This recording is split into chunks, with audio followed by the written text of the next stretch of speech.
আসসালামু আলাইকুম। আশা করি সবাই অনেক অনেক ভালো আছেন। আমি আলহামদুলিল্লাহ অনেক ভালো আছি।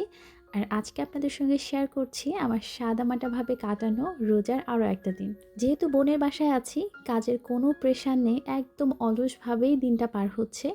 যাই হোক, সকাল থেকে বিকেল পর্যন্ত একদম সাদামাটাভাবেই কেটে গেছে। তারপর বিকেলবেলা আমার ছোটো বোন চলে এসেছে রান্নাঘরে।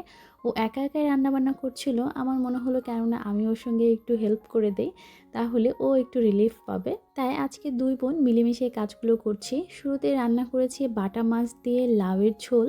আসলে আমি রান্নাঘরে এসে দেখলাম আমার ছোটো বোন বাটা মাছ ভাজতেছে। তো এতগুলো মাছ কেন দিয়েছে আমি বুঝতে পারলাম না, কারণ আমরা মানুষ খুবই অল্প।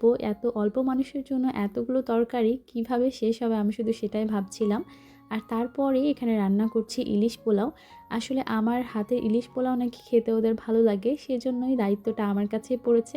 তবে আমি একটু কনফিউশনে ছিলাম, যেহেতু রোজার মাস, লবণ এগুলো ঠিকঠাক হবে কি না। কারণ হচ্ছে আমি যে সবসময় রান্না করি বা রান্নার মাপ ঠিকঠাক জানি এরকম না, সেই জন্য একটু কনফিউশনে ছিলাম। তো আল্লাহর রহমতে সব কিছুই ঠিকঠাক ছিল, মানে খুবই ভালো হয়েছিল পোলাওটা, সবাই খেয়ে প্রশংসা করেছে। আর আজকে ইফতারে আমাদের মেইনলি খাবো আমরা ইলিশ পোলাও, সেজন্যে অন্য ভাজাভুজির আইটেম কিন্তু করা হয়নি। শুধুমাত্র এখানে কিছু পেঁয়াজু করা হয়েছে, বা ওটা অনেকে বড়াও বলে থাকেন, তো সেটা করা হয়েছে।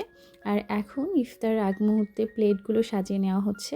আর ইফতারের আগের সময়টা দেখা যায় যে এখানে সবাই কাজে লেগে পড়ে। আমি, আমার ছোটো বোন, তারপর আমার ছোটো বোনের হাজব্যান্ড, আর আমার একদম ছোটো বোনটা আমাদের সঙ্গেই ছিল। সবাই হাতে হাতে কাজগুলো করছিলাম। তো আজকের ইফতারে এই স্পেশাল পায়েসটা রান্না করেছে আমার ছোটো বোন। মাশাল্লাহ, পায়েসটা এত ভালো হয়েছে, আমার বর খেয়ে অনেক বেশি প্রশংসা করেছে আমার ছোটো বোনের, যে অনেক অনেক দিন পরে সে এরকম ভালো একটা পায়েস খেলো। তো আজকে কিন্তু ইলিশ পোলাও করা হয়েছে, আবার একটু ভাতও করা হয়েছে, যে পরে যদি কেউ ভাত খেতে চায় তাহলে লাউয়ের তরকারিটা দিয়ে ভাতটা খেতে পারবে।